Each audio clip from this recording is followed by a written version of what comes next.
साफ साफ यहां दिखाई दे रहा है कि अब चूंकि सुप्रीम कोर्ट में, अभी आप जिक्र कर रहे थे प्रशांत टंडन जी, कि सुप्रीम कोर्ट में ने आम आदमी पार्टी का जिक्र और उसमें कहा था कि आप फिर मुकदमा करना है तो आम आदमी पार्टी के ऊपर कीजिए, और यहां आम आदमी पार्टी को एक कंपनी के रूप में एस्टेब्लिश करने की कोशिश यहां एएसजी कर रहे हैं। कैसे देखा जाए इसको? देखिए, इसीलिए उन्होंने सेक्शन 70 की बात की है। सेक्शन 70 क्या कह रहा है? सेक्शन 70 पीएमएलए का ये कहता है कि अगर किसी कंपनी ने कोई गड़बड़ किया है तो उसके जो कंपनी के जो कर्ता धर्ता हैं उनकी भी अकाउंटेबिलिटी बनती है, लीगल कंप्लायंस बनता है। तो अब ये आम आदमी पार्टी पे इसलिए क्योंकि आम आदमी पार्टी के कन्वीनर अरविंद केजरीवाल हैं, तो आम आदमी पार्टी ने अगर कोई इकोनॉमिक ऑफेंसेस किए हैं तो उसकी भी जिम्मेदारी अरविंद केजरीवाल पे है। अब आप देखिए ये क्यों आया। इसका मतलब है कि इनके पास इंडिविजुअली अरविंद केजरीवाल के खिलाफ कोई बहुत सॉलिड एविडेंस नहीं आ रहे हैं, बहुत सॉलिड कंप्लायंसेस नहीं वो प्रूव कर पा रहे हैं, इसलिए अब वो उसका दायरा बढ़ाना चाहते हैं। अब आम आदमी पार्टी ने ये किया गोवा में, तो पोस्टर छपवाए, उसका पैसा कैश में दे दिया। अब वो 500 रुपए कैश में दे दिया पोस्टर वाले को, उसका कोई रिकॉर्ड नहीं था, इसलिए हम अरविंद केजरीवाल को कस्टडी में रखना चाहते हैं। अब वहां जा रहा है मामला, तो ये इसका मतलब है कि ये शिफ्ट कर रहे हैं। तो इसीलिए मैं शुरू से राजू जी कह रहा हूं कि बहुत तैयारी नहीं है, क्योंकि केस मेरिट पे नहीं है, पॉलिटिकल इंटेंशन से केस किया गया है। अब पॉलिटिकल बॉसेस ये तो बताएंगे नहीं कि ये प्रूफ लगाओ, ये वो कहेंगे भाई इसको गिरफ्तार कर लो। अब उसके बाद उस कहानियां आप गढ़ रहे हैं वो, और उन कहानियों में क्या हो रहा है, उन कहानियों में मतलब अभी हम लोग 1 घंटे से देख रहे हैं कि बिल्कुल बहुत सस्ते जासूसी नॉवेल के जैसी बातें हो रही हैं कि मर्डर कर दिया हो तो ये बात हो जाए, आतंकवादी हो तो ये बात हो जाए। तो अजीब सी बातें। अब देखते हैं कि कोर्ट क्या फैसला करता है। बिल्कुल बिल्कुल, कोर्ट ने तो मांगा है अभी इससे पहले कि आप वो जो इनकम टैक्स की बात कर रहे हैं तो वो फाइल मुझे दे दीजिए, वो फाइल देखना चाहता है कोर्ट। और उसके अलावा अब पीएलएमए एक्ट का जो सेक्शन 70 है उसके तहत अब बात हो रही है, जिसमें आम आदमी पार्टी को एक कंपनी के रूप में इस्टेब्लिश करके, और कंपनी के कर्ता धर्ता अब अरविंद केजरीवाल हैं, इसलिए उनके ऊपर ये केस चलना चाहिए। लेकिन इंडिविजुअली अरविंद केजरीवाल गुनाहगार हैं या नहीं हैं, ये शायद ये एस्टैब्लिश यहां नहीं कर रहे हैं। हमारे साथ जुड़ गए हैं हेमंत अत्री साहब भी। अत्री साहब, आपका स्वागत करता हूं इस कार्यक्रम में। और जल्दी से अत्री साहब आपसे पहला कमेंट लेना चाहता हूं और फिर बुशरा जी इस कार्यक्रम को आगे संचालित करें। हेमंत अत्री साहब, बहस आप देख रहे होंगे, अभिषेक मनु सिंघवी साहब के बहस को भी आपने देखा, और उसके बाद अब एएसजी राजू अपनी बात रख रहे हैं। पहली प्रतिक्रिया आपकी, कैसे देखते हैं आप? अभिषेक मनु सिंघवी ने जो फाउंडेशन यहां बना के दिया है, जिसपे यानी कि जो पिच बनाई, उस पिच पे खेलते हुए बहुत बुरी तरह लड़खड़ाते दिखाई दे रहे हैं एएसजी राजू। बात लड़खड़ाने की या किसी और बात की नहीं है, बात तो अदालतों के रुख की है। जिस तरीके से पीएमएलए को हथियार बना करके लगातार तमाम राजनीतिक विरोधियों का जिस तरीके से किया जा रहा है जेल के अंदर साल 2-2 साल तक, उसी तरीके से एक मुख्यमंत्री को, आपने सर्विंग मुख्यमंत्री को गिरफ्तार करके एक नया इतिहास बनाने की कोशिश की है, और खास तौर पर लोकसभा चुनाव की पूर्व संध्या पर। जैसा साथी पहले प्रशांत जी कह रहे थे, एक बात तो बड़ी स्पष्ट है इस पूरी बहस के दौरान कि देखिए, ईडी इतनी निडर हो गई है इस कानून के आने के बाद कि वो तथ्यों पर बात करना ही नहीं चाहती। वो क्या एग्जाम्पल्स दे रहे हैं कि मान लीजिए किसी ने मर्डर कर दिया चुनाव से पहले, तो उसको गिरफ्तार करें या ना करें, या आतंकवादी हमला कर दिया तो उसको करें कि ना करें। मेरा तो सवाल यह है कि जब से इलेक्टोरल बॉन्ड आए हैं, ईडी को तो सारे काम छोड़ करके बीजेपी की जांच शुरू कर देनी चाहिए थी। तमाम इतने उदाहरण सामने आ गए हैं, जितने भी तरीके के, जितने नाश असंभव है, एक्सटॉर्शन से लेकर के हर चीज के उदाहरण आ गए हैं। तो ईडी ये 100-200 करोड़ के पीछे क्यों पड़ी हुई है? उनके पास तो 1000-1000, 2-2000 करोड़ के केस भी हैं, उनकी जांच कर ले। सवाल ये है, देखिए राजीव जी, आज की जो बहस है ना, उसमें एक बात बड़ी साफ दिख रही है, और मैं ये पहले बहस शुरू होने से पहले भी और इससे पहले तमाम पीएमएलए के जितने भी केसेस अपन ने बहस देखी, उसमें एक बात बड़ी स्पष्ट है। मुझे कोई उम्मीद नहीं है कि कोई भी court except for supreme court इस तरह के केस में प्रोएक्टिव कोई चीज एक नजरिया लेकर के और मेरिट्स पे जाएगा, क्योंकि इस केस के इस पे पीएमएलए की धारा ऐसे स्ट्रिंजेंट है कि कोई भी जज इसमें, और खासतौर पे चूंकि पॉलिटिकली सेंसिटिव केस है और आजकल के पूरे माहौल को आप भी जानते हैं किस तरह की स्थिति है, तो मुझे इससे पहले आपको याद होगा स्वर्णकांता शर्मा की ही बेंच ने उससे पहले जो कल अपने जमानत हुई है संजय सिंह की, वो भी खारिज की थी, और उन्हीं तथ्यों के आधार पर सुप्रीम कोर्ट ने कल उनको बेल दे दी। तो राहुल गांधी का केस देख लीजिए, जब मानहानि की बात आई थी, उनको गुजरात कोर्ट में 2 महीने धक्के खिला करके आखिरकार सुप्रीम कोर्ट से ही एक साधारण मानहानि के केस के अंदर भी सुप्रीम कोर्ट ने उसमें कन्विक्शन स्टे किया। तो मेरा ये मानना है कि यहां पर सब ये चलता रहेगा। इसमें अगर कोई फाइनल व्यू लेकर के, इस तरीके से आपको ध्यान होगा 4 दिन पहले जब अभिषेक मनु सिंघवी बहस कर रहे थे इसी अदालत में, तो उन्होंने कहा था कि साहब ये नोटिस वोटिस छोड़िए, आप मेरिट पे डिसाइड कर दीजिए, मेरा केस ये, मेरे सामने सारे दस्तावेज ये तथ्य है, मेरिट पे डिसाइड कर दीजिए, आप ग्रांट कीजिए या रिजेक्ट कर दीजिए, मुझे कोई आपत्ति नहीं। उसके बावजूद भी जो जस्टिस जो सुन रही है स्वर्णकांता, उन्होंने कहा नहीं, I will issue the notice to them, और उन्होंने इश्यू नोटिस किया। उसमें क्या हुआ सारे में, उसमें 5 दिन निकल गए, और यही तो सरकार चाहती है कि जितना लंबा खींच सके। अब ये क्या होगा, मान लीजिए यहाँ रिजेक्ट होती है, फिर सुप्रीम कोर्ट में एप्लीकेशन लगेगी बेल की, वहां पर 4 दिन के बाद 5 दिन का नोटिस होगा, और इस तरीके से पहला फेज जो चुनाव का है वो निकल जाएगा। तो ये जो टेक्टिक्स है इस तरीके की, ये बहुत दुर्भाग्यपूर्ण है लोकतंत्र के हिसाब से। और इसी के कारण आप देखिए अमेरिका से लेकर के, जर्मनी से लेकर के संयुक्त राष्ट्र संघ तक केजरीवाल की गिरफ्तारी की बात कर रहे हैं, उसकी टाइमिंग की बात कर रहे हैं, और सरकार को इस बात की जरा भी चिंता नहीं है कि वो इस टाइमिंग को क्यों नहीं, अगर आपके पास फुल प्रूफ केस था तो आप इनको अक्टूबर से संबंध रहे थे तब गिरफ्तार कर लेते, या 4 महीने बाद कर लेते, कहीं भाग तो जाएंगे नहीं अरविंद केजरीवाल। सवाल इस टाइमिंग का है, सवाल इसके पीछे की मंशा का है। तो मुझे आज की तारीख में राजीव जी, हालांकि बहस चल रही है, जुडिशियल प्रोसीडिंग्स अपने हिसाब से चलती हैं, गति है, वो हो सकता है आज ऑर्डर दें, रिजर्व कर ले, क्या करें क्या नहीं करें, क्योंकि प्रोसीडिंग्स आर स्टिल ऑन।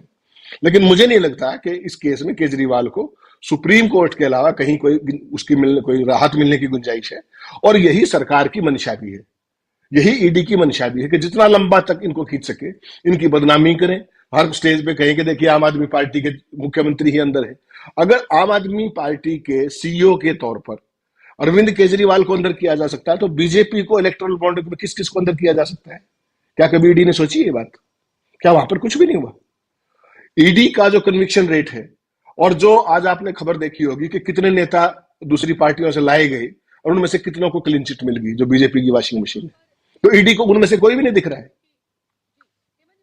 आपको रोकना चाहूंगी क्योंकि राजीव जी एएसजी राजू जो हैं उन्होंने कहा कि regarding sufficiency I have dealt in my counter, Raju ends his submissions, यानी कि राजू जो है उन्होंने कहा है कि उन्होंने अपनी तमाम दलीलें जो है वो पूरी कर ली हैं, वो जितने काउंटर देना चाहते थे वो सारे काउंटर उन्होंने दे दिए हैं, और उन्होंने अपना अब केस जो है वो रेस्ट कर दिया है। यानी कि पहले अभिषेक मनु सिंघवी ने अपनी बातों को रखा, वो दलीलें तमाम उन्होंने पेश की जो आप लगातार दर्शकों को बता रहे हैं, और अभी जो एएसजी राजू है उन्होंने कहा कि वो तमाम जो भी बातें कहना चाहते थे, जो भी अपने काउंटर्स पेश करना चाहते थे, वो सब उन्होंने कर दिए हैं, और उन्होंने अपने सबमिशन जो है उसको एंड कर दिया है। यानी कि अब उनके पास कोई और फर्दर दलील जो है वो नहीं है, जो भी बातें वो कहना चाहते थे उन्होंने अपनी तमाम बातें जो है वो कह दी हैं। एक इंडिविजुअल से वो कंपनी पर आ गए, पीएमएलए के सेक्शन 70 की उन्होंने बात की, और अब उन्होंने कहा कि जो भी वो बातें कहना चाहते थे उन्होंने कह दी हैं, और अब उन्होंने अपना सबमिशन रख दिया है। यानी कि अब ये उम्मीद करें कि अब से कुछ ही देर में फैसला इसको लेकर आ सकता है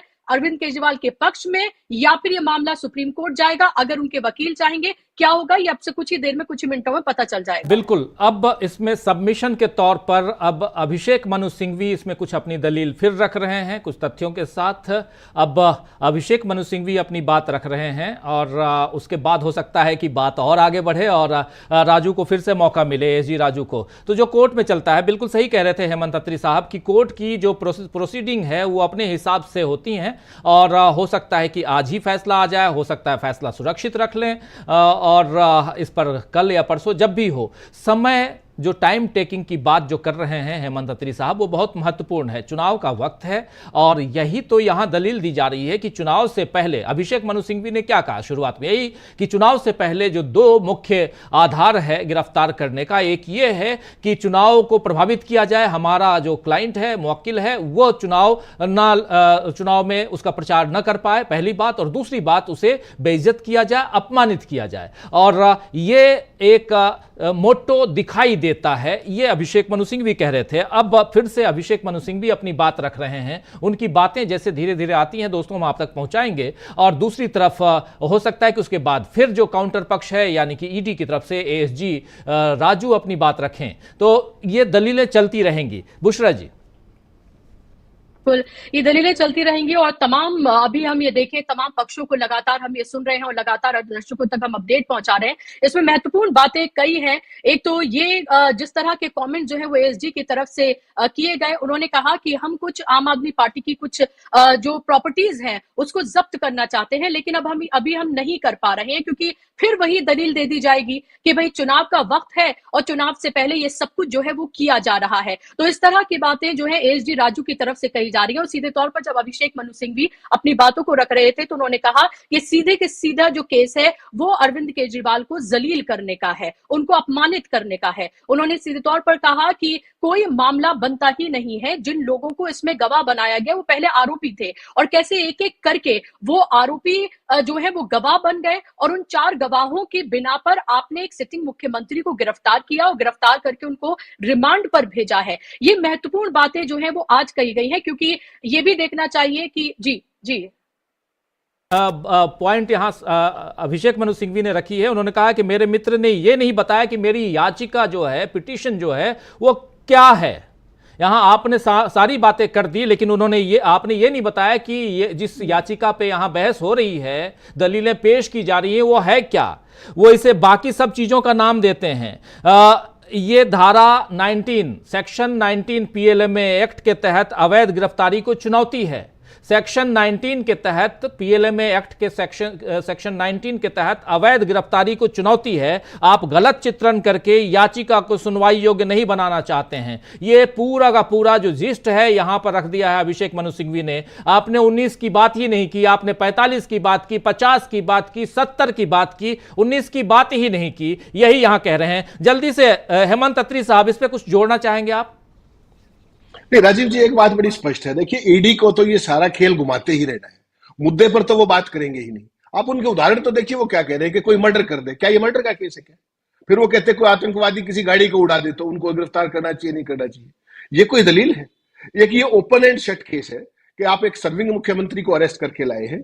आप उनके खिलाफ केवल 2 ही चीजें होती है पीएमएलए के लिए अंदर। सबसे पहले राजीव जी, तो मैं भी एक छोटी मोटी जुडिशियल पोस्ट पे रहा हूं and I am a practitioner of law also in a way. मुझे केवल 2 चीजों का जवाब चाहिए एएसजी से कि क्या कोई मनी की रिकवरी हुई है, पॉइंट नंबर 1। क्या कोई मनी ट्रेल बीजेपी ईडी के पास है? मनी की रिकवरी नहीं है, मनी उसके कोई ट्रेल नहीं है, तो किस आधार पे आप पीएमएलए लगा रहे हैं? इसका केवल साधारण जवाब, मैं तो एक आम आदमी की भाषा में बात करता हूं। यही केस मनीष सिसोदिया का सवाल था जो जस्टिस संजीव खन्ना ने पूछा। यही केस अपने कल जो आपने देखा होगा संजय सिंह के केस में, और यही आप उनकी बातचीत देखिए क्या कह रहे हैं। आज मैं उनकी बहस देख करके स्तंभ था जिस तरीके की एएसजी बातें करते हैं ईडी के वकील। वो कहते हैं देखिए साहब, ये इतने रिसोर्सफुल है कि 2-2 सीनियर एडवोकेट खड़े कर रखे हैं। अरे भाई, वो एक पार्टी का मुखिया है, एक स्टेट का सर्विंग मुख्यमंत्री है।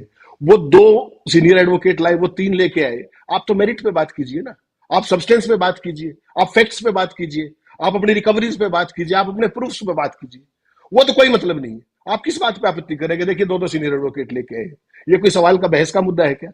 तो कुल मिलाकर के राजीव जी, ये पूरे का पूरा जो खेल है ना, इस खेल को समझना होगा हमें।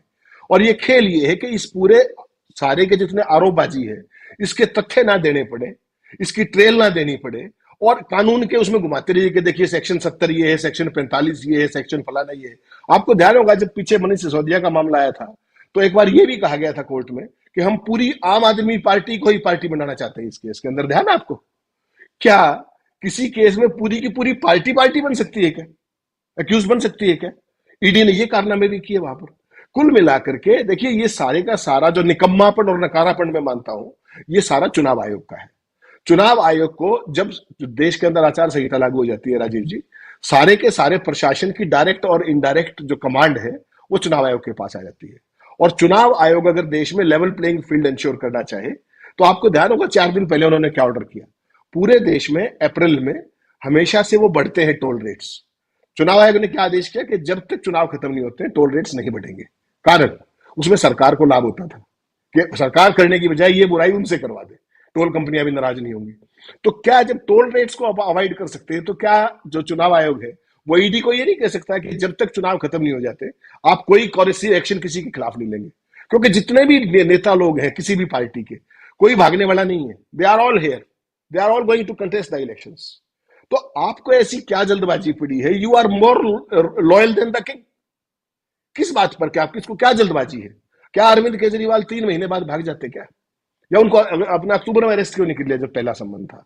तो हर चीज के ऊपर ईडी, देखिए ईडी सबसे बड़ी ट्रेजेडी क्या है ईडी की, जितनी भी ये जांच एजेंसियां हैं इनको एक बात समझ में नहीं आ रही है कि जो क्रेडिबिलिटी है ना किसी भी एजेंसी की, अपने राजीव जी, वो बरसों के दशकों के संघर्ष और मेहनत और तपस्या के बाद कमाई जाती है, और उसको गंवाने में 1 मिनट लगता है।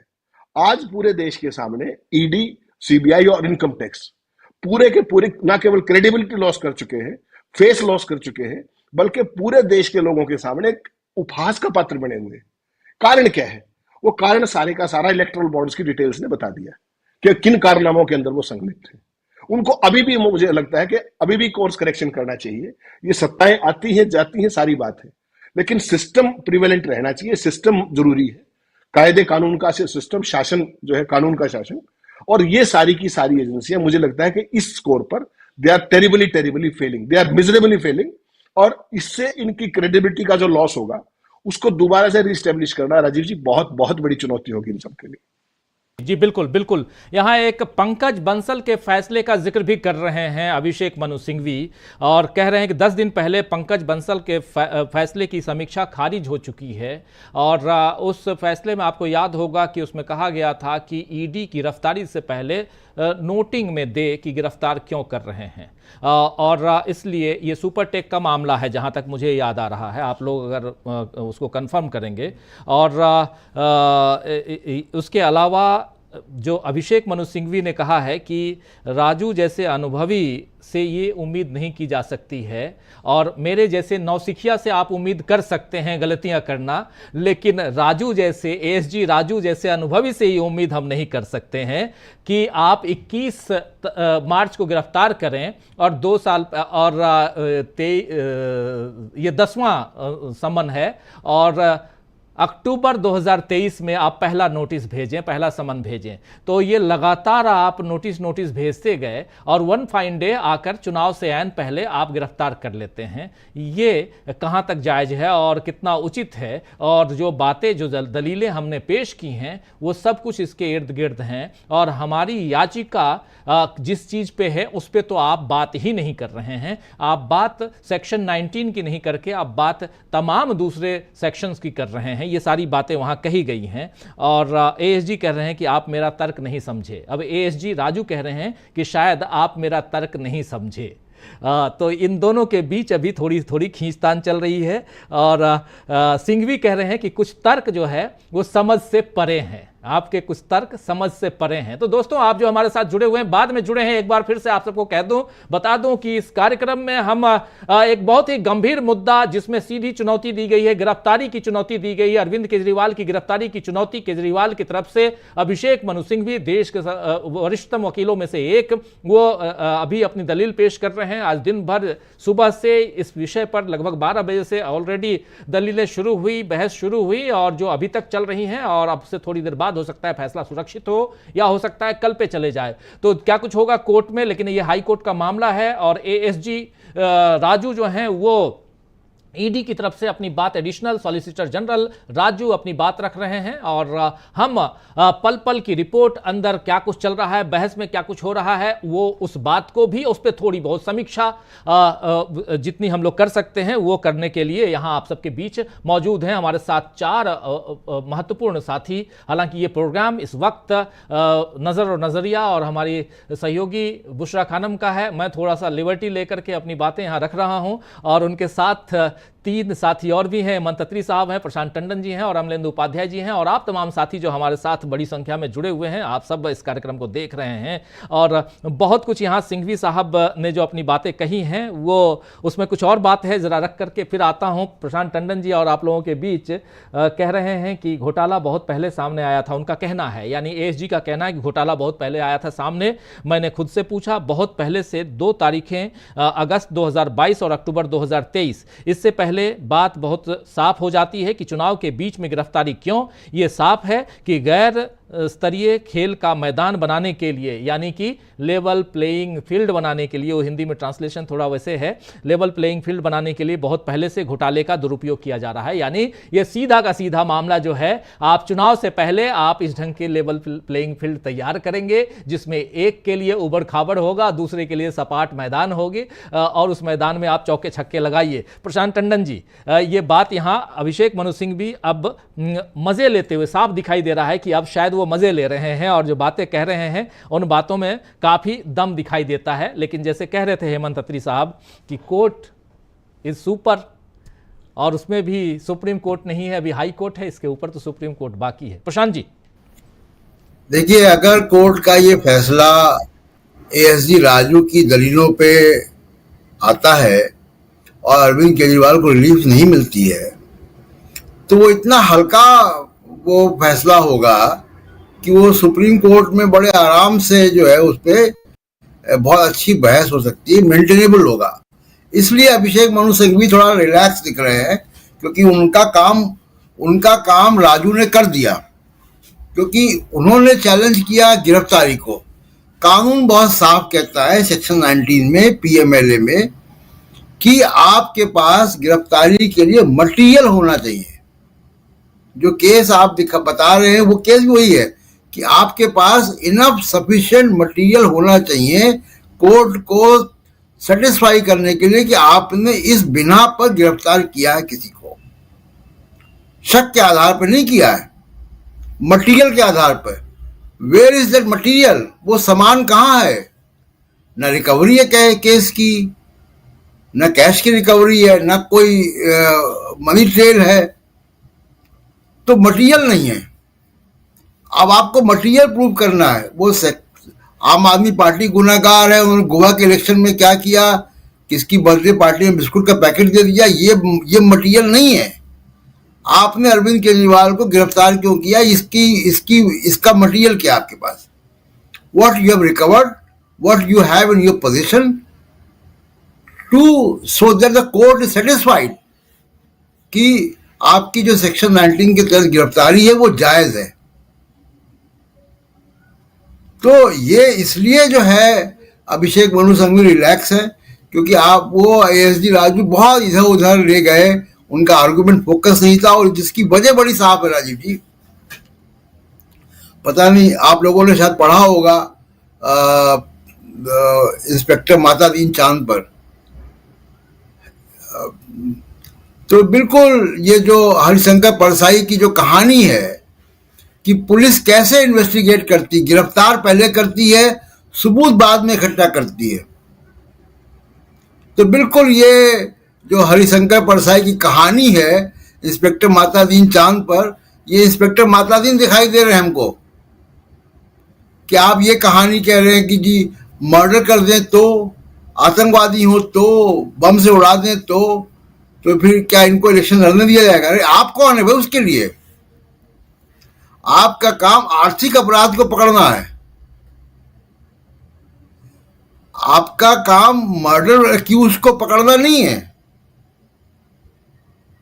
उसके लिए लीगल मैंडेट आपको नहीं दिया गया, दूसरे लोग हैं उसके लिए। और उसके भी हमारे पास नजीर जो आतंकवाद की बात करें, नजीर है ना, साध्वी प्रज्ञा आतंकवाद के ही मामले में थी ना, चुनाव लड़ी है, जीती भी है, प्रचार भी किया है, अभी भी मुकदमा लड़ रही हैं। तो ये जो अब इसमें मैं दोष नहीं दूंगा राजू साहब को, क्योंकि राजू के पीछे उनको इनपुट कौन देता है? ईडी के अधिकारी देते हैं। ईडी के अधिकारी किसके इशारे पे काम कर रहे हैं? पॉलिटिकल मास्टर्स के इशारे पे काम कर रहे हैं। पॉलिटिकल मास्टर्स कौन है? दो ही हैं इस देश में, मोदी और अमित शाह। वो पॉलिटिकल जो बातें हम लोग शाम के शो में करते हैं कि पॉलिटिकल समस्याओं का निराकरण आप पुलिस के जरिए, ईडी के जरिए निकालने की कोशिश कर रहे हैं कि आम आदमी पार्टी और कांग्रेस का अलायंस हो गया है, 7 की 7 सीटों में बड़े मजबूत हो जाएंगे, तो पुलिस को बोलो कि भाई करो, तो पकड़ के गिरफ्तार कर लो इनको। तो अब इस पे जजमेंट क्या आता है वो बड़ा रोचक होगा उसको पढ़ना। और अभिषेक मनु सिंघवी का काम जो है वो काफी आसान कर दिया, जजमेंट कुछ भी हो। अभिषेक मनु सिंघवी का काम एएसजी राजू ने बहुत आसान कर दिया है, चाहे वो इनको रिलीफ मिले या यहां से मामला सुप्रीम कोर्ट में जाए। राजीव जी, अभिषेक मनु सिंघवी ने अपनी दलीलें लगभग खत्म कर दी हैं बाद में जो सबमिशन था उनका, और कह रहे हैं कि तमाम जो बातें मैं रख रहा हूं उस आधार पे, और जो कहा गया है यहाँ सेक्शन 19 की बात है जिस बारे में यहाँ चर्चा नहीं हो रही है, और तमाम जो दलीलें यहाँ पेश कर रहा हूं उस आधार पर अरविंद केजरीवाल के खिलाफ मनी लॉन्ड्रिंग का कोई सबूत नहीं है, और इसलिए ये केस उनके पक्ष में बनता हुआ नहीं दिखाई दे रहा है। बाकी आपके ऊपर है, जज साहब के ऊपर है। ये बात यहाँ कहते हुए अभिषेक मनु सिंघवी अब आगे, चूंकि अभी भी कोर्ट में इस पर चर्चा चल ही रही है, आगे क्या कुछ होता है वो तो हम देखेंगे। बुशरा जी, क्या कुछ जोड़ना चाहेंगे?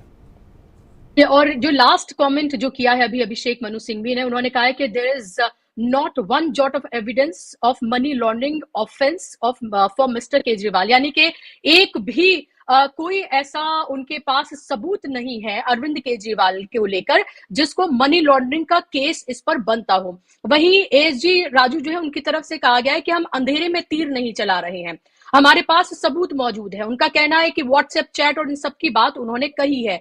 तो यहाँ पर दोनों की तरफ से ये बात कही गई है, जहां सिंघवी जाहिर सी बात है शुरू से कह रहे हैं कि आप अभी तक कोई भी जो मनी ट्रेल है उसको स्थापित नहीं कर पाए हैं। आप लगातार जो भी बातें कह रहे हैं वो दरअसल अंधेरे में तीर चलाने जैसा है। तो वही एएसजी की तरफ से कहा गया कि हम अंधेरे में तीर नहीं चला रहे हैं, बल्कि हमारे पास सबूत जो है वो मौजूद है, लेकिन कोई भी सबूत अभी तक कोर्ट में पेश नहीं किए गए हैं। जो भी बातें अभी तक की गई हैं वो सारी जो है वो हवाई बातें ज्यादा हैं। जिस तरह से अभी तमाम दलीलें जो हैं वो पेश की गई हैं, खासतौर पर एक कंपनी की तरफ, पीएमएलए के सेक्शन 70 की तरफ जैसे इस मामले को टर्न किया गया है, और इसमें एक कंपनी की तरह जो दिखाया गया है कि ना सिर्फ अरविंद केजरीवाल बल्कि वो आपके संयोजक थे, वो सर्वा थे, यानी कि तमाम जो एक्टिविटीज हुई हैं वो उसके लिए वो खुद भी जिम्मेदार है।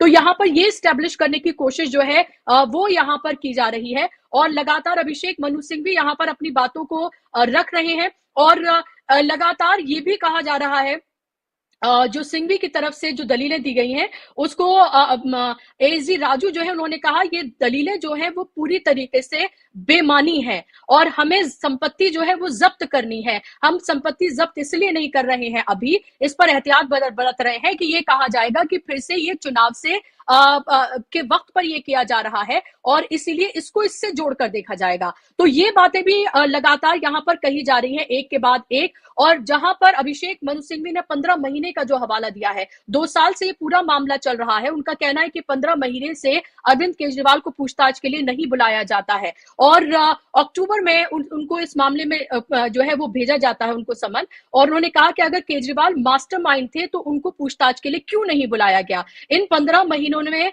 केजरीवाल ने क्या किसी गवाह को प्रभावित करने की कोशिश की, क्या उन्होंने किसी सबूत से छेड़छाड़ की, क्या उन्होंने भागने की कोशिश की? अगर ऐसा कुछ नहीं हुआ तो आखिर क्यों उन्हें इलेक्शन से ऐन पहले उनको गिरफ्तार किया गया है? ये साफ तौर पर लगता है कि राजनीति से प्रेरित है। ये साफ तौर पर लगता है कि वो चुनावी प्रक्रिया में किसी भी तरीके से भाग ना ले पाए, वो एक्टिव तरीके से चुनाव में ना पार्टिसिपेट करें, इसलिए ये सब कुछ किया जा रहा है। एक ऐसा केस जो 2 साल से चल रहा है, जिसमें से 250 से करीब गवाहों से 250 से करीब लोगों से इस मामले को लेकर पूछताछ की गई हो, और एन चुनाव से पहले एक सिटिंग चीफ मिनिस्टर को गिरफ्तार किया गया। ये सब कुछ बताता है कि कैसे आपने जिनको पहले आरोपी बनाया, उन आरोपियों को कैसे आपने गवाह बनाया, और उन गवाहों को जमानत मिल जाती है। एक 55 करोड़ रुपए जो है वो कैसे बीजेपी को वो इलेक्टोरल बॉन्ड के जरिए चंदा देते हैं, और दूसरे जो है वो टीडीपी जो कि अलाय है अब एनडीए में बीजेपी के साथ, उनको वो आप जो है वो कैंडिडेट बना देते हैं। तो कैसे एक आरोपी को गवाह बनाया जाता है, गवाह को फिर आरोपी बना दिया जाता है, और अब आप ये देखिए राजीव जी कि उनको लेकर अब बीजेपी जो है प्रचार करेगी कि इनको आप वोट करिए। एक ऐसे मामले में कि जो शराब के घोटाले के आरोपी हैं उनको आप पहले और उनको सजा होती है, उनको आप गिरफ्तार करते हैं, गिरफ्तार करने के बाद वो अप्रूवर बनते हैं, अप्रूवर के बाद उनको फिर सीधे आप कैंडिडेट बना देते हैं। तो ये तमाम जो पूरा खेल है वो कहीं ना कहीं खुलकर सामने आ गया है, और यही वजह है कि कोई भी दलीलें जो हैं वो टिकती हुई फिलहाल कोर्ट में नजर नहीं आ रही हैं, और इसीलिए इस तरह की बातें कही जा रही हैं कि हम अंधेरे में तीर नहीं चला रहे हैं, हमारे पास सबूत है, हम ये सबूत अभी पेश करेंगे, हम वो सबूत पेश करेंगे, लेकिन एक्चुअल में मनी ट्रेल का कोई भी मामला नहीं सामने आया है। इसमें कैश की बात भी की गई है कि इसमें बहुत सारे ट्रांजैक्शन जो है वो कैश में हुए हैं, तो हम उसकी भी जांच कर रहे हैं। जी बिल्कुल। क्या क्या है? कोर्ट ने ऑर्डर रिजर्व कर लिया है। कोर्ट ने ऑर्डर रिजर्व कर लिया है, लेकिन उससे पहले कुछ दलीलें और यहां पर अभिषेक मनु सिंघवी ने पेश की है, और बहुत मजेदार है, जिसका जिक्र प्रशांत टंडन जी हम लोग बार बार कर रहे थे कि इन्होंने जो एसजी राजू ने कहा था कि अगर चुनाव के समय कोई किसी का मर्डर कर देता है या किसी वाहन को उड़ा देता है तो क्या उसको गिरफ्तार नहीं करेंगे। तो यहां पर सिंघवी ने कहा साफ साफ कि क्या कोई सीएम ऐसा करेगा, और क्या इस सीएम ने ऐसा किया है।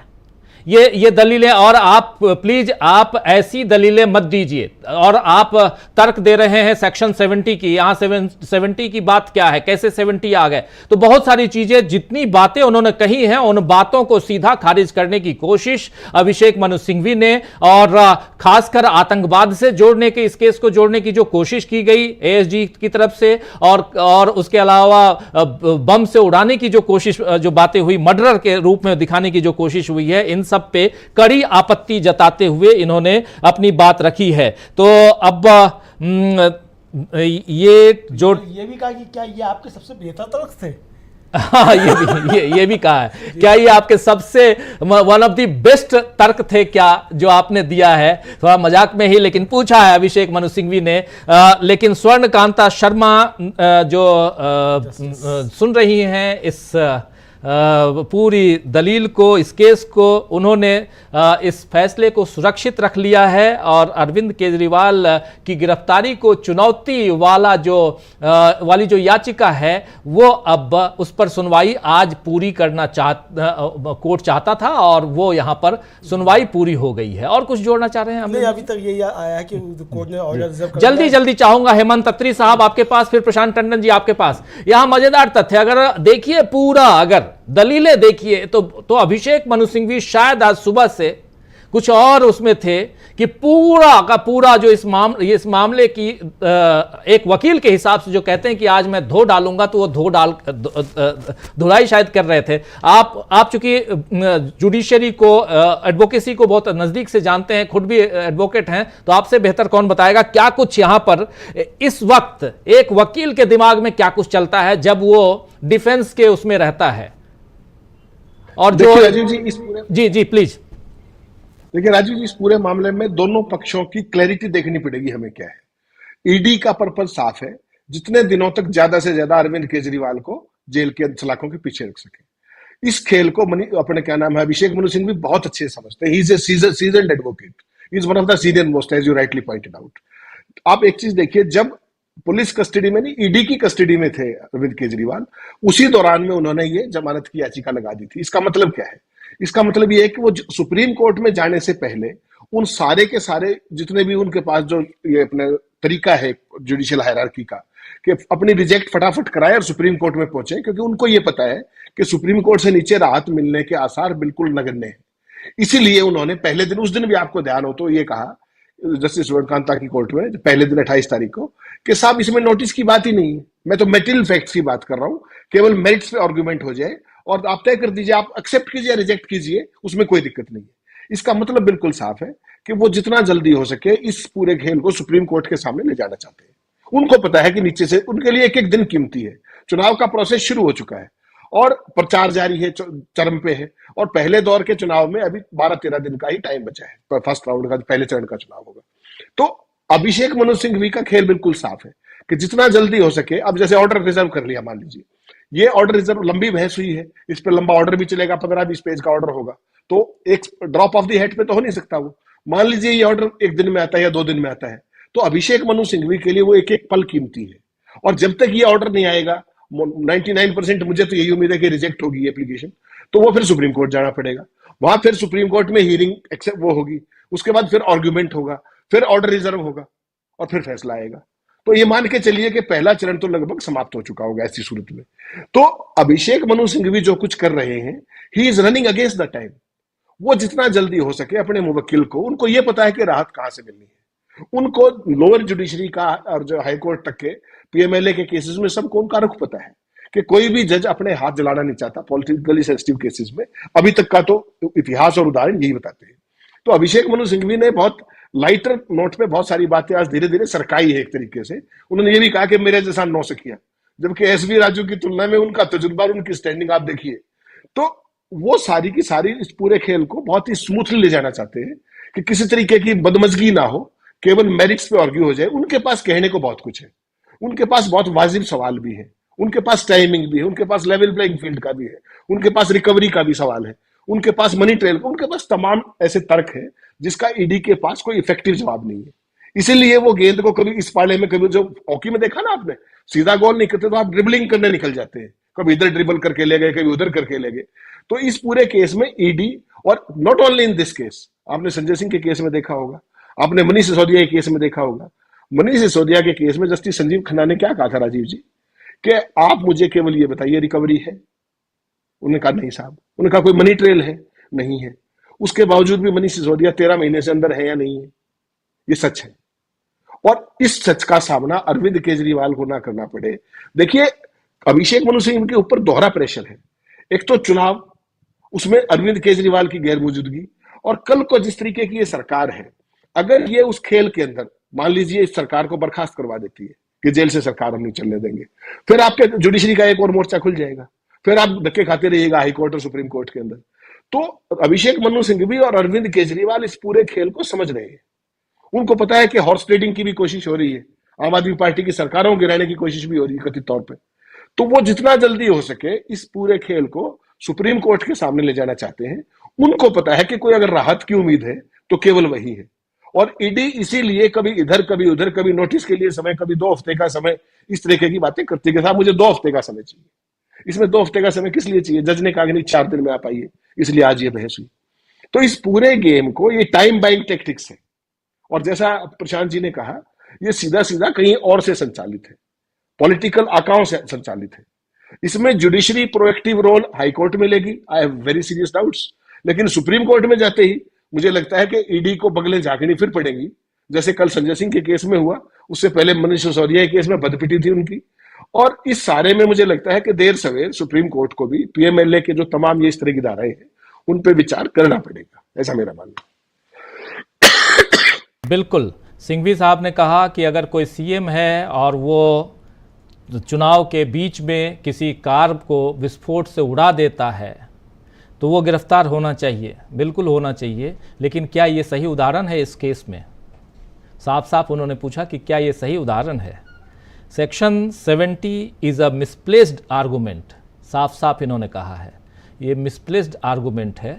और आप उसके प्रोविज़न्स को देखिए, 70 के प्रोविज़न्स को देखिए। कोर्ट ने फिर फाइनली रिजर्व रख लिया है इस फैसले को, ऑर्डर को, और हो सकता है कि अभी से थोड़ी देर बाद पता चल जाए कि कब ऑर्डर हो सकता है आज दे दें, क्योंकि कोर्ट ने पहले ही कहा, स्वर्णकांता शर्मा, जस्टिस स्वर्णकांता शर्मा ने कहा सुबह ही कि आज ही मैं निपटाना चाहती हूँ इसको। तो यानी हो सकता है कि आज वो निपटा दें, आज निपटारा करना उनके लिए, क्योंकि उनके पास हो सकता है कि और भी कई सारे काम हो, तो इसलिए भी। लेकिन हेमंत अत्री साहब कुछ जोड़ रहे हैं?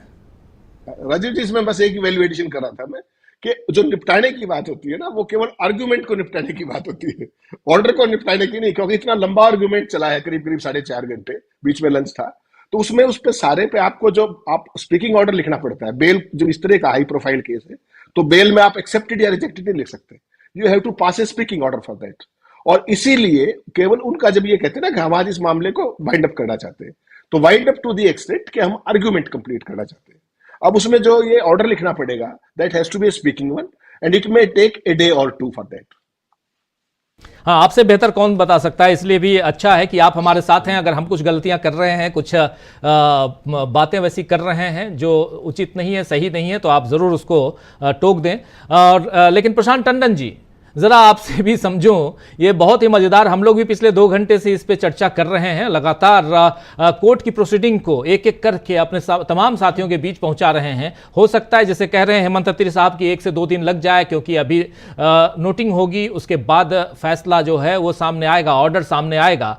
लेकिन बहुत ही मजेदार दलीलें, इन दलीलों में कुछ बातें जिसको हम लोग शुरुआत में पकड़ के उस पर चर्चा कर भी रहे थे, आतंकवाद और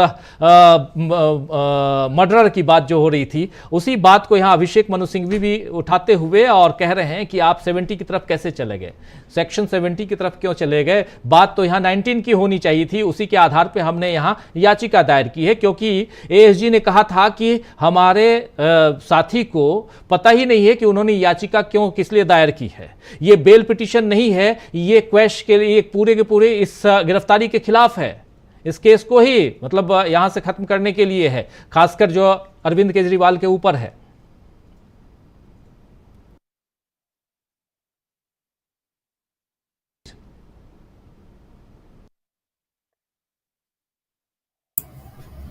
राजीव जी, ईडी के वकील साहब ने इसको बहुत रोचक बना दिया, और मैं इसलिए बार बार कह रहा हूं कि लगता है मुझे कि वो बहुत ज्यादा उनको शौक है जासूसी नॉवल पढ़ने का।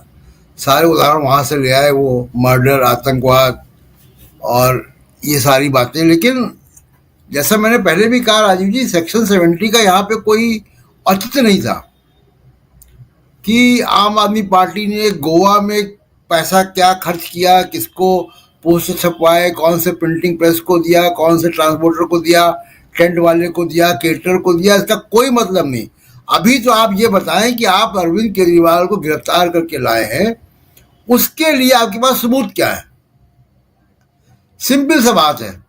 ये डाइग्रेस करने की कोशिश कर रहे हैं कि मर्डर कर देता आतंकवादी। अरे भाई, वो आपसे पूछा ही नहीं गया। आप सोचिए कि अगर ये एएसजी राजू जो है, मान लीजिए कि बहुत सारे इम्तिहान पास करके यहाँ तो पहुंचे होंगे, कि आप वो जवाब लिख रहे हैं क्वेश्चन पेपर में जो सवाल ही नहीं पूछा गया इम्तिहान में।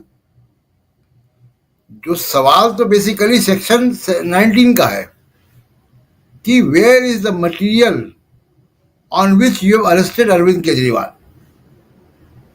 वो मटीरियल आप दे दें, वो आपके पास है नहीं। तो बहुत ये रोचक हो गया। ये केस ऐसा राजीव जी बन रहा है कि शराब घोटाले का, मैं उसकी मेरिट पर नहीं जाना चाहता हूं, क्योंकि क्या पता कि हो भी वाकई या नहीं भी हो। लेकिन आप पूरे केस को देखिए अगर आप, तो समझ में ये आता है कि किसी ने कोरियर भेजा और किसी और पते पर कोरियर भेजा गया। उस कोरियर में कुछ आपत्तिजनक चीज थी। जिसने कोरियर भेजा उसको आपने अप्रूवर बना दिया, सरकारी गवाह बना दिया और छोड़ दिया।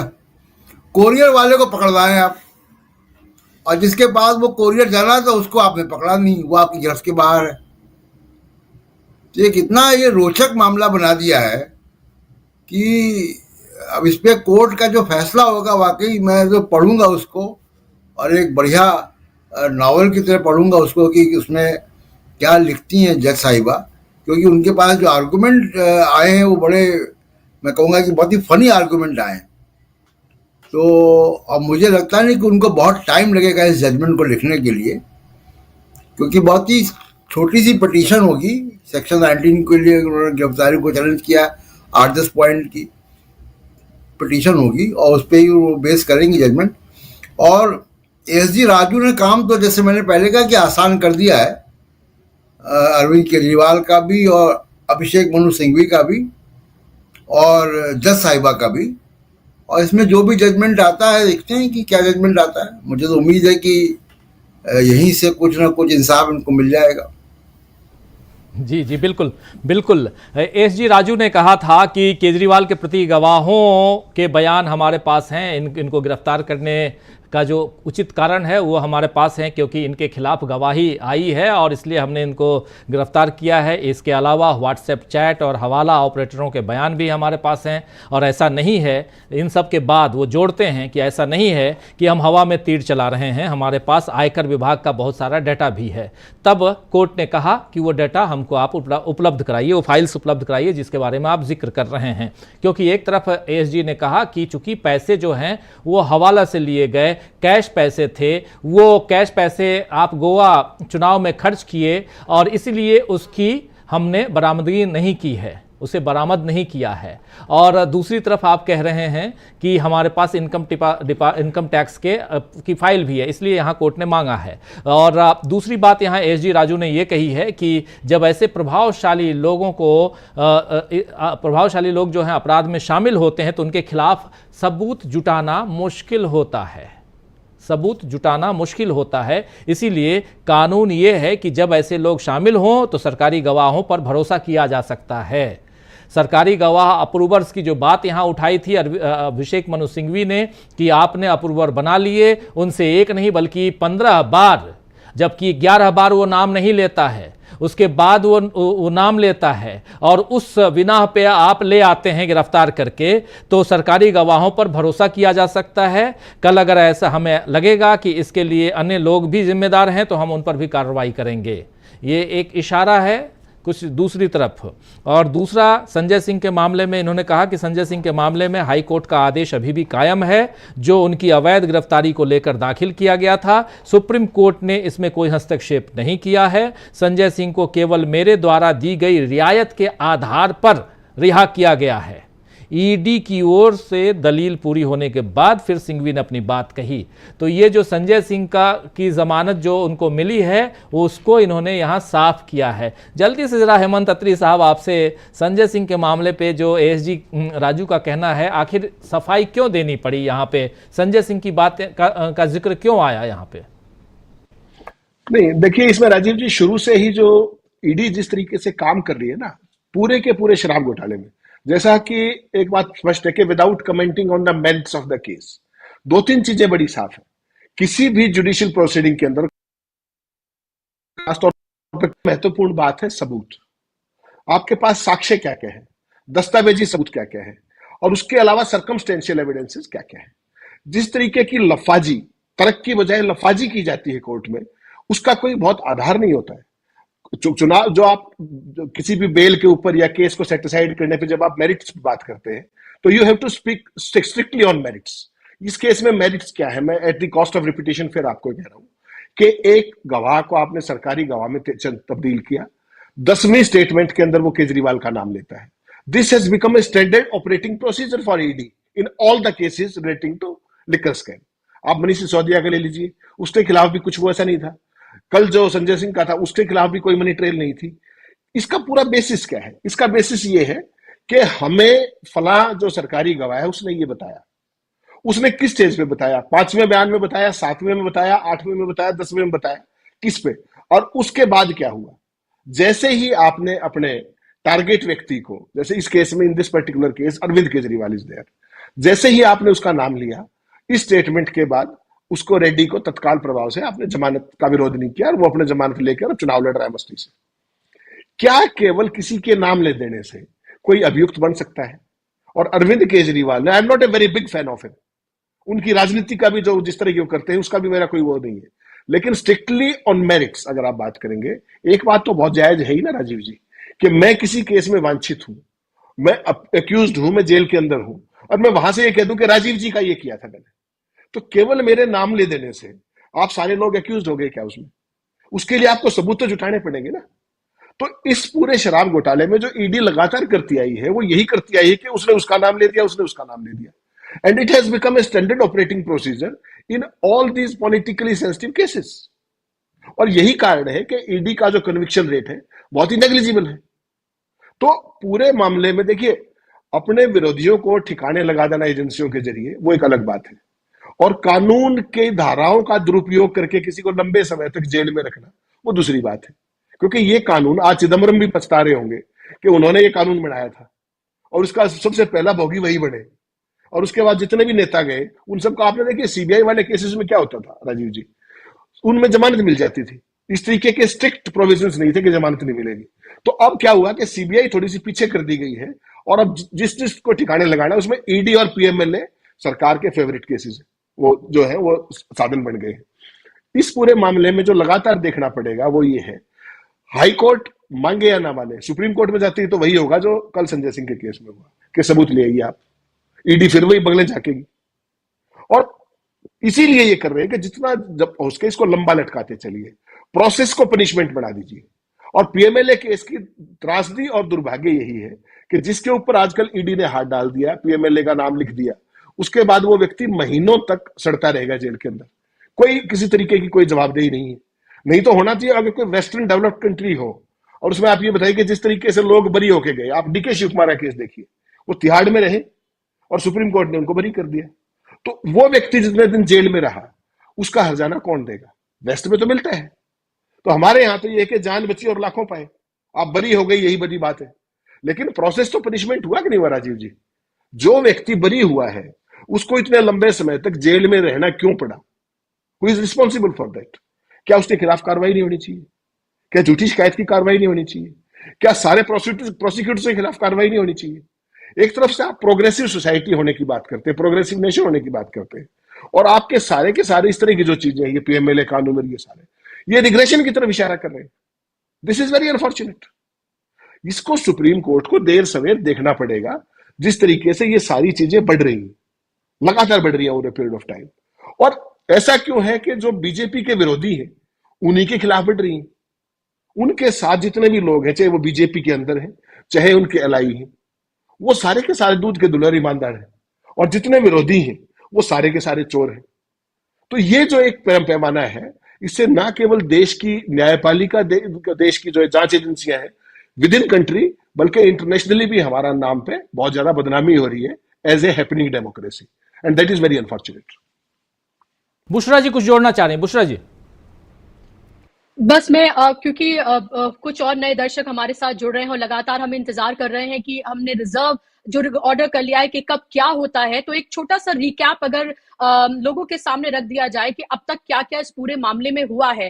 क्योंकि केजरीवाल का पक्ष अभिषेक मनु सिंघवी जब रख रहे थे तो उन्होंने ये साफ तौर पर ये कहा कि अपनी पार्टी के उम्मीदवारों का प्रचार करने से रोकने की साजिश जो है वो की जा रही है, ताकि केजरीवाल अपने जो कैंडिडेट्स हैं उनका प्रचार ना कर पाए लोकसभा चुनाव में। केजरीवाल के जो वकील हैं उन्होंने 8 पॉइंट यहाँ पर उठाए हैं मोटे तौर पर, और उन्हीं पर जो है वो बहस और जिरह हुई है, जिसके बाद अब जो है ये पूरा मामला अभी सुरक्षित रख लिया गया है, किसी वक्त इसको लेकर फैसला आ सकता है।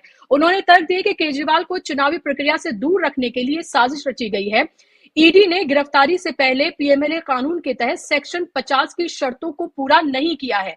ईडी अभी तक मनी लॉन्ड्रिंग के बारे में भी पता नहीं लगा पाई है, ना ही केजरीवाल के खिलाफ कोई सबूत जुटा पाई है। सिर्फ सरकारी गवाहों के बयानों के आधार पर गिरफ्तार किया गया है, और उन्होंने कहा कि नवंबर में समन उनको दिया गया और मार्च में उनको गिरफ्तार कर लिया गया। इतना पूरा लंबा वक्त जो है वो क्यों इंतजार किया गया?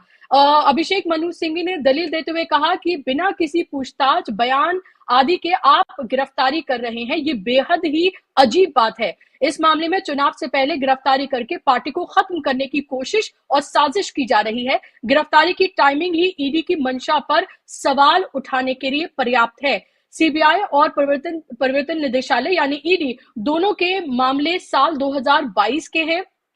पीएमएलए के तहत गिरफ्तारी के लायक कोई भी सबूत मौजूद नहीं है। ईडी ने बिना किसी बयान के दर्ज किए केस में गिरफ्तारी की है। तो यानी कि पूरे का पूरा जो केस है, जो जिस पर एक के बाद एक गिरफ्तारियां हुई हैं, खासतौर पर जो आखिरी गिरफ्तारी केजरीवाल को लेकर हुई है, उस पर ही उन्होंने पूरे सवाल उठा दिए हैं कि अब तक मनी ट्रेल का कोई भी मामला आप सिद्ध नहीं कर पाए हैं। ये मामला नवंबर से चल रहा है, जब पहला समन आपने भेजा था, और उसके बाद अब मार्च है। मार्च में आकर जब इलेक्शन की तारीखों का ऐलान हो जाता है, तब आप अरविंद केजरीवाल को गिरफ्तार करते हैं। मंशा पूरी तरीके से साफ है कि आप कोई लेवल प्लेइंग फील्ड नहीं देना चाहते हैं और डेमोक्रेसी में और लोकसभा इलेक्शन यहां पर हो रहा है, उसका तकाजा ही सबसे पहले यह है कि आप सबको समान आप मौके दें जब वो जनता के बीच जाए। यहां पर कोई लेवल प्लेइंग फील्ड ही नहीं है और लेवल प्लेइंग फील्ड सिर्फ यहां पर अरविंद केजरीवाल तक ही सीमित नहीं रह जाता है। ये मामला हेमंत सोरेन को लेकर भी है, ये मामला उन नेताओं को लेकर है जो जेल में है, ये मामला कांग्रेस को लेकर भी है जिनके अकाउंट सीज कर दिए गए हैं।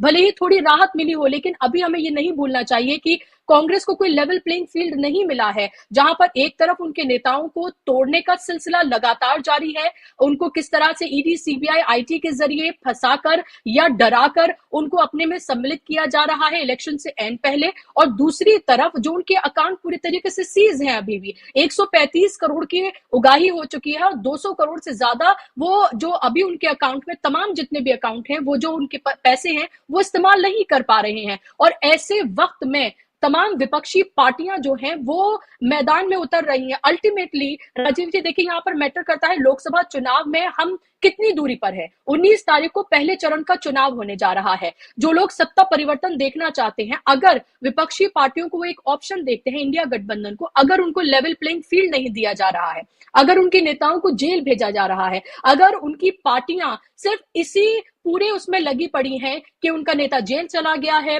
उनको किस तरह से बाहर निकाला जाए या पार्टी उस वक्त कैसे रन करेगी, अगर इन्हीं मसलों में उलझाकर उनको रखा जाएगा तो पूरा का पूरा जो चुनावी प्रक्रिया है, पूरे के पूरा जो कैंपेन है, वो पूरा ना सिर्फ स्लो हो जाएगा, ना सिर्फ थम जाएगा, लेकिन उसकी गति में और जो सत्ता में बैठे लोग यानी कि बीजेपी की गति में जमीन आसमान का फर्क हो जाएगा। और वहीं आप ये देखिए कि कल प्रधानमंत्री उत्तराखंड में थे और यह हास्यास्पद है और बेशर्मी की इंतहाई इसको कहा जा सकता है कि आप अपने भाषण की शुरुआत परिवारवाद और भ्रष्टाचार से करते हैं।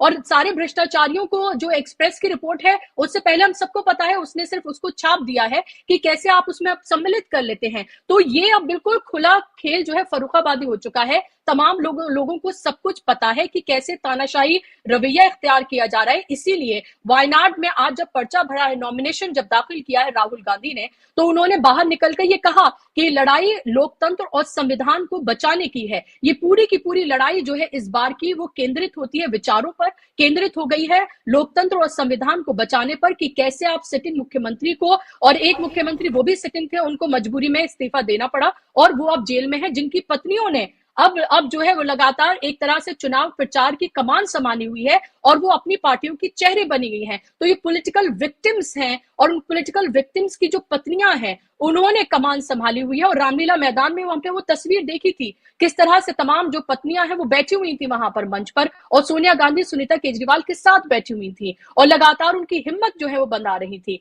तो लोकसभा इलेक्शन के 2024 से पहले जहां मुद्दों की बात होनी चाहिए थी, वहां बात ये हो रही है कि कैसे लेवल प्लेइंग फील्ड जो है वो नहीं दिया जा रहा है। एक तरफ धन बल सबका इस्तेमाल है, आप साम दाम दंड भेद की सियासत कर रहे हैं, और दूसरी तरफ जो विपक्षी पार्टियां हैं वो अपने केस को सुलझाने में लगी हुई हैं। लेकिन उसके बावजूद भी वो पूरी कोशिश में है कि दमखम के साथ वो जनता के बीच जाकर उनके मुद्दे उठाएं, ताकि एक तरह से वो लोग ये तय कर पाएं कि आखिर वो किस तरफ जाना चाहते हैं और क्या फैसला लेना चाहते हैं 2024 के लोकसभा के इस चुनाव में।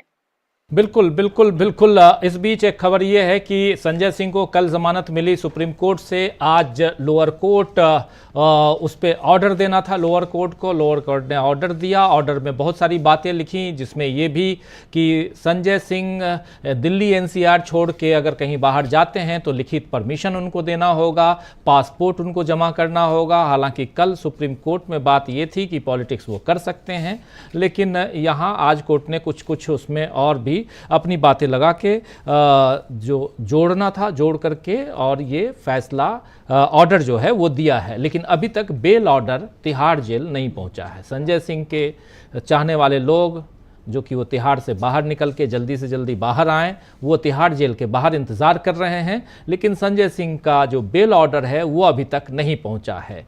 ये लेवल प्लेइंग फील्ड की बात हो रही थी, तो एक छोटा सा उसका उदाहरण देखा जा सकता है, उस हिसाब से किया जा सकता है। बुशरा, तस्वीर आज हमने देखी कि जब संजय सिंह जो हैं उनको अस्पताल लाया गया, एक हट्टा कट्टा आदमी, आपने देखा कि कैसे वो राज्यसभा की जब हम बात करते हैं सीधे तौर पर नरेंद्र मोदी, अमित शाह उनको सीधे तौर पर आड़े हाथों लेते हुए नजर आते थे और तथ्यों के आधार पर जो उनकी पॉलिसीज हैं उन सबको क्रिटिसाइज करते थे। किसी भी तरीके से वो डरते हुए नजर नहीं आते थे। पहले उनको बाहर का रास्ता पार्लियामेंट से दिखाया जाता है, फिर उसको इस पूरे मामले में उनको जेल भेजा जाता है, 6 महीने वो जेल में रहते हैं। और आज हमने देखा क्योंकि उनको किडनी का कोई इशू है, आज वो व्हील चेयर पे थे।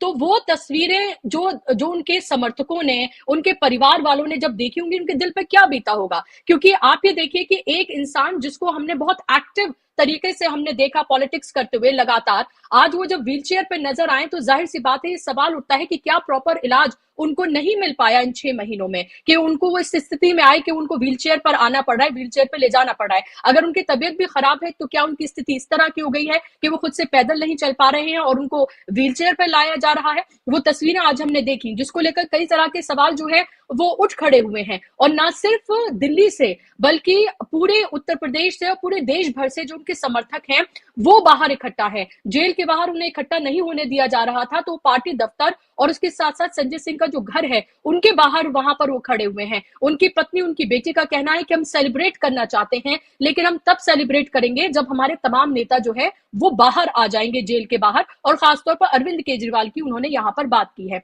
अरविंद केजरीवाल को लेकर भी आम आदमी पार्टी की तरफ से ये कहा गया, क्योंकि वो शुगर के पेशेंट हैं और जो शुगर के पेशेंट हैं वो ये समझा जा सकता है कि उनके लिए सही वक्त पर मेडिकेशन मिलना, सही उनको उनकी डाइट मिलना ये बेहद जरूरी होता है। और उनका वजन जो है वो बहुत तेजी से घटता है। और ऐसे में ये कहा गया कि लगभग 4.5 से 5 किलो जो वजन है वो अरविंद केजरीवाल का घट गया है। उनका शुगर लेवल जो है वो लगातार फ्लक्चुएट कर रहा है, हालांकि घर का खाना जो है उनको पहुंचाया जा रहा है। और इसको लेकर भी अरविंद केजरीवाल की तरफ से, उनकी जो पार्टी के लोग हैं उनकी तरफ से लगातार ये बातें जो है वो कही जा रही हैं। तो एक तरफ वो पॉलिटिकल विक्टिम है, उनको लेकर जो केस है वो अभी तक सिद्ध नहीं हो पाया, कोई मनी ट्रेल सिद्ध नहीं हो पाई है। लेकिन दूसरी तरफ ये तमाम बातें हैं और कहीं ना कहीं लगता है कि ये तमाम चीजें एक सहानुभूति की लहर भी जो है वो पैदा कर रही हैं। राजीव जी, अगर आपको याद हो जो हमने ग्राउंड रिपोर्ट की और जब हम रामलीला मैदान से मौजूद थे, एक नहीं कई ऐसे समर्थक अरविंद केजरीवाल के थे जो अपनी बात भी नहीं कह पा रहे थे और वो वहां पर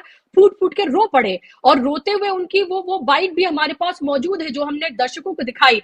तो एक तरह की जो वो सिर्फ समर्थक नहीं, वो वोटर भी है, वो वोट भी करेंगे और वो जो समर्थक है वो लोगों के बीच भी जाएंगे। तो एक सहानुभूति की लहर जो है उन पॉलिटिकल विक्टिम्स को लेकर, जो अरविंद केजरीवाल हो या हेमंत सोरेन हो, मनीष सिसोदिया हो, संजय सिंह हो, इन सबको लेकर पैदा हो रही है। और लोगों के जहन में ये बात पूरी तरीके से घर कर रही है कि भारतीय जनता पार्टी जीत के लिए कुछ भी कर सकती है। या तो आप उनकी पार्टी में आ जाइए, नहीं तो आप फिर जेल का, आपके लिए जेल के दरवाजे खुले हुए हैं, आप जेल जाइए और आपकी सियासत को, आपकी पार्टी को खत्म करने की पूरी तरीके से कोशिश ना सिर्फ की जाएगी बल्कि क्या हो रहा है वो सबके सामने है।